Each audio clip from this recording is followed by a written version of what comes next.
குண்டுவீச்சு சம்பவம் குறித்து தந்தி டிவிக்கு ராஜா அளித்த பேட்டியில் இந்து தலைவர்கள் கொல்லப்படுவதை தமிழக அரசு தடுக்க தவறிவிட்டால் இதுபோன்ற அச்சுறுத்தல்கள் தொடர்ந்து வருவதாக கூறினார்.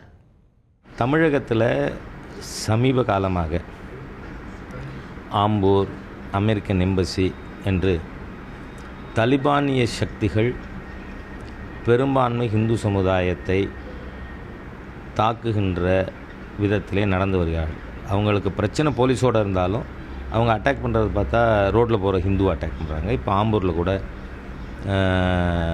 100 கடைகளுக்கு மேல் ஹிந்து கடைகளை தெரிவு செய்து அடிச்சிருக்காங்க. ஸோ இம்மாதிரியான இந்துக்கள் மீது தொடர்ந்து இந்த தலிபானிய சக்திகள் தாக்குதல் நடத்துவது, ரமேஷ், வெள்ளையப்பன், பாடி சுரேஷ் போன்று ஒவ்வொருவரையும் கொலை பண்ணுறது, இதுகளை கண்டிக்கிறதுனால கூட இது நடந்திருக்கலாம். தொடர்ந்து ஹிந்து அமைப்புகள், ஹிந்து தலைவர்களுக்கு எதிரான தாக்குதல்கள் நடந்து வருது. இதை தடுக்கிறதுல, இதில் ஈடுபட்ட கொலையாளிகளை தண்டிப்பதில் தமிழக அரசு முழுமையாக தவறி இருக்கிறது.